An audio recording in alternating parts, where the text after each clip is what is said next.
राष्ट्र के नाम पे मर्डर करना ये आरोप है। क्या करे प्रधानमंत्री कि आप लोगों को यकीन हो जाए? पता नहीं कौन सी भाषा, शायद गुजराती में अपने गृह मंत्री को समझा लें। रूबिका जी, भारत एक लोकतंत्र है। आप ये बात सरकार से बोल दीजिए कि हमें बोल दें, हम नहीं लेंगे सीरियस। Sound take 7 action.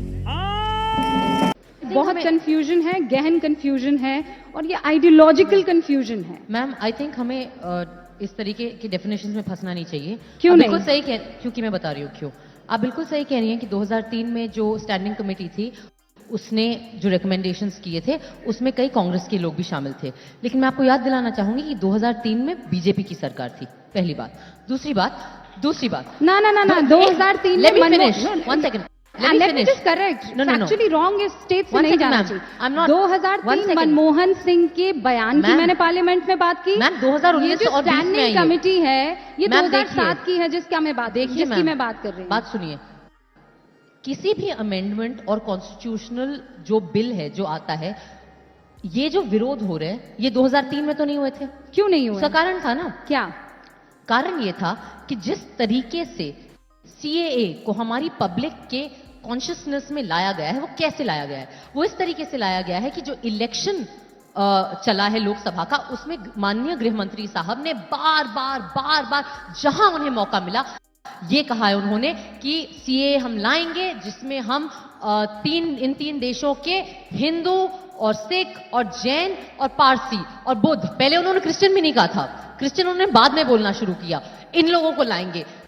बार मतलब इतनी बार उन्होंने बोला है कि वो बहुत क्लियर हो जाता है कि किसको वो नहीं आने देंगे। ठीक है ना, पहली बात। दूसरी बात, जब असम में एनआरसी के फाइनल लिस्ट आई और जब ये देखा गया कि असम में एनआरसी क्या डिजास्टर निकला, क्योंकि सीएए को अब एनआरसी और एनपीआर से जुदा नहीं देख सकते, क्योंकि सीएए बिना एनआरसी एनपीआर के, सीए के कोई पंजे नहीं है, कोई नाखून नहीं है। ठीक है। दूसरी बात, 2003 का जो अमेंडमेंट था उसमें एक स्टेप बाय स्टेप प्रोसीजर था एक यूनिक आइडेंटिफिकेशन नंबर तक आने पे।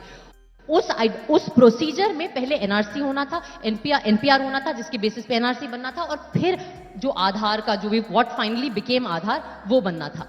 हुआ ये कि जो सरकारें आई बीच में, उन्होंने ये पहले 2-3 स्टेप छोड़ के आधार पे आ गए वो सीधे। तो एक्चुअली एक जो नागरिकता का इम्तिहान है वो हो चुका है हमारे देश में। आधार हम सबने करवाया है, आज की डेट में हम सबके पास है वो। ठीक है।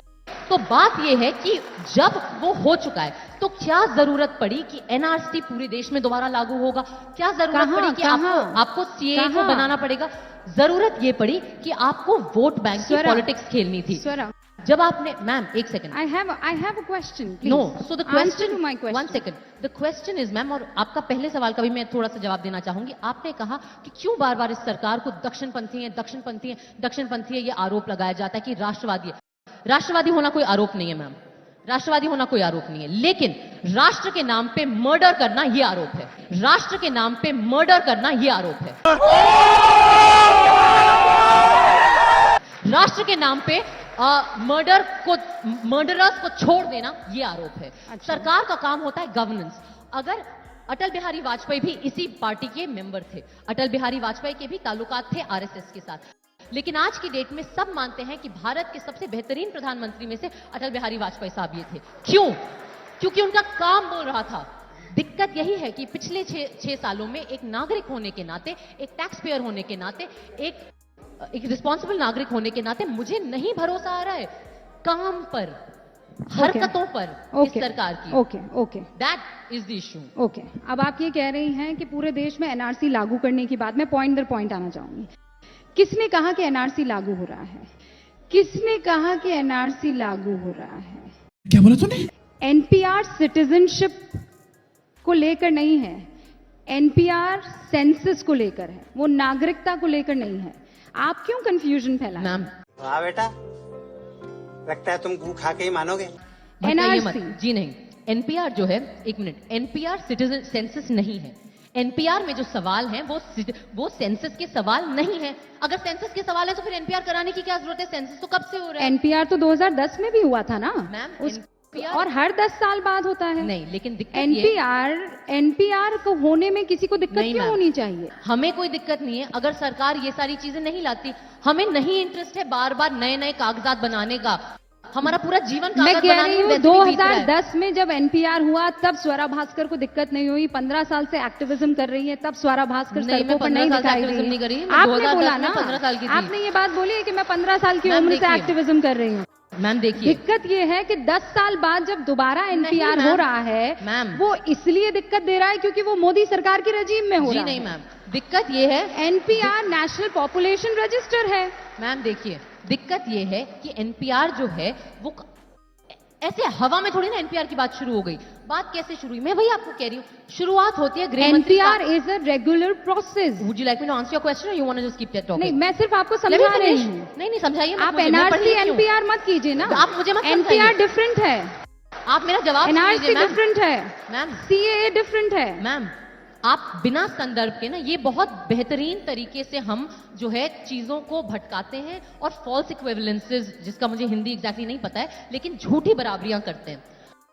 ये पूरा जो डिबेट है इसे बिना संदर्भ के आप नहीं देख सकते। मैंने बार बार आपको कहा है, संदर्भ क्या है? पहला संदर्भ, लोकसभा इलेक्शन में गृह मंत्री साहब के बार बार उत्तेजित और विभाजित करने वाले बयान देना सीए को लेकर। दूसरा संदर्भ क्या है? एनआरसी। असम में एनआरसी जो इतनी बुरी तरह से असफल रहा कि 19 लाख लोग जो भारत के नागरिक थे वो छूट गए बाहर, जिनमें से ज्यादातर हिंदू थे। मैं सिर्फ ये इसलिए कह रही हूं क्योंकि बार बार धर्म की बात ये सरकार करती है। तीसरा संदर्भ ये कि एनआरसी में इतने डरावने प्रोविजंस हैं जिससे आम नागरिक जो है, और ये सिर्फ किसी कम्युनिटी की बात नहीं है, एनआरसी के ड्राफ्ट कहाँ है? एक मिनट, एनआरसी का ड्राफ्ट कहाँ है? हर आम गरीब मुझे नागरिक ड्राफ्ट जिसके पास बता उनके दीजिए ना। कागजात नहीं है, ड्राफ्ट उनको कहाँ दिक्कत है होने एनआरसी वाली है। का? कहाँ है एनआरसी अरे का सरकार ड्राफ्ट? से पूछे मैम, मुझसे काहे पूछ रही हैं? आप- जवाबदेही NRC मेरी नहीं है कहाँ मैम, जवाबदेही सरकार की है, क्योंकि ये बात हम नहीं लाए यहाँ पे। सुनिए, मेरा काम ड्राफ्ट बनाना तो नहीं आप है। हवा-हवाई एक बातें मिनट, क्यों कर रही मैं हैं? हवाई बातें नहीं कर रही हूँ। नहीं, तो आप भड़काएंगी लोगों को। हवाई बातें नहीं कर रही हूँ मैम। एनआरसी का एक आप उदाहरण भड़काएंगी मैम, एनआरसी का एक आप उदाहरण, वोट देने जाएंगी, कागज दिखाएंगी और नारे NRC लगवाएंगी कि हम कागज मुझे नहीं अपने पिताजी दिखाएंगे। और दादाजी और उनके दादाजी के कागज नहीं दिखाने होते हैं मैम वोट देने के लिए, ठीक है? मुझे नहीं अपने दिखाएंगे। पिताजी और दादाजी और उनके दादाजी के कागज नहीं दिखाने होते हैं मैम वोट देने के लिए, ठीक है? कराली बेइज्जती। आप ऐसे घुमाइए मत बातों को। नहीं, मैं कोई घुमा नहीं रही हूँ। नहीं मैम, मैं बहुत सीरियस लेवल पर आपसे डिस्कशन कर रही हूँ। नहीं, ये discussion you not letting me speak first of all. Of course do। No, आप बोल रही हैं कि हम लोग हवा में बात कर रहे हैं। कैसी हवा में मैम, जब असम NRC के ड्राफ्ट 10 साल तक एनआरसी का पूरा प्रोसेस असम में चला असम है का मैम। सीए से कोई लेना उसका- देना नहीं है, एनआरसी से लेना कैसी देना है। बातें कर रहे हो? असम का कोई सीए से लेना देना नहीं है। सीए से कोई तो वास्ता फालतू नहीं है में असम का। प्रोटेस्ट चल रहे हैं असम में। इसमें जो मुसलमानों का छोड़े कोई गए हैं, जिक्र उसके नहीं बारे में है। आपका क्या आप कहना है? मुसलमानों को भड़का रही हैं। इस एक्ट में माइनॉरिटीज का देखिए मैम। हिंदुस्तान के कोई जिक्र नहीं है। देखिए मैम, इस एक्ट को पढ़ लीजिए, रट लीजिए। No, ma'am. इसमें किसी भी माइनॉरिटी का हिंदुस्तान की जिक्र नहीं है। नहीं मैम, रूबिका जी, आपको जितना भी गैलरी को प्ले करना है, आपकी फेवरिंग ऑडियंस है, हम उत्तर प्रदेश में, ये मुझे कोई दिक्कत नहीं है। अब आपको आप ऑडियंस, जितनी अब ये तालियां- ऑडियंस जो है ये राइट विंगर हो गई। आप जितनी तालियां बजवाना चाहती हैं, अब ये ऑडियंस राइट मैम, विंगर हो आप गई। जितनी तालियां बजवाना चाहती हैं आप बजवा मुझे लीजिए। तालियां नहीं बजवानी है मैम, मैं मेरी बात प्रदर्शन सुनिए। करने असम- वाली उन महिलाओं के मैम। लिए चिंतित हूँ। चल झूठा। मेरा एक सिंपल सवाल है मुझे आपसे। बस ये बता दीजिए आप, जो लोग असम के उस डिटेंशन बच्चे के सेंटर में इंतकाल मरे से हैं, दुखी हूँ मैं। जो लोग असम के डिटेंशन सेंटर में मरे हैं, आप उन्हें बोलेंगे सीए पढ़िए? आप ये जो भटका रही है ना, बात बहुत सिंपल है। सिंपल बात यह है कि एनपीआर और एनआरसी के बगैर सीएए का कोई मतलब नहीं है। तो सीए पढ़ा रहे, आप एनआरसी और एनपीआर मत वापस ले लीजिए। आप देखिए क्या होगा, सारे विरोध चुप हो जाएंगे, क्योंकि जैसा कि आपने कहा और सही कहा, सीएए का लेना देना भारत के नागरिक से नहीं है। लेकिन जैसे ही आप एनआरसी और उसमें जो संदिग्ध नागरिकों की सूची है, जिसमें कोई भी आ सकता है, मतलब वो इतना हो सकता है कि इनको मुझसे दिक्कत हो और ये ऑब्जेक्शन करें और मेरा नाम आ जाए संदिग्ध नागरिकों की सूची में, जिस तरीके से सरकारी अफसरों के हाथ में ये शक्ति हम दे रहे हैं कि आप इस देश में नागरिकता डिसाइड करेंगे, उन चीजों से हमें दिक्कत है मैम।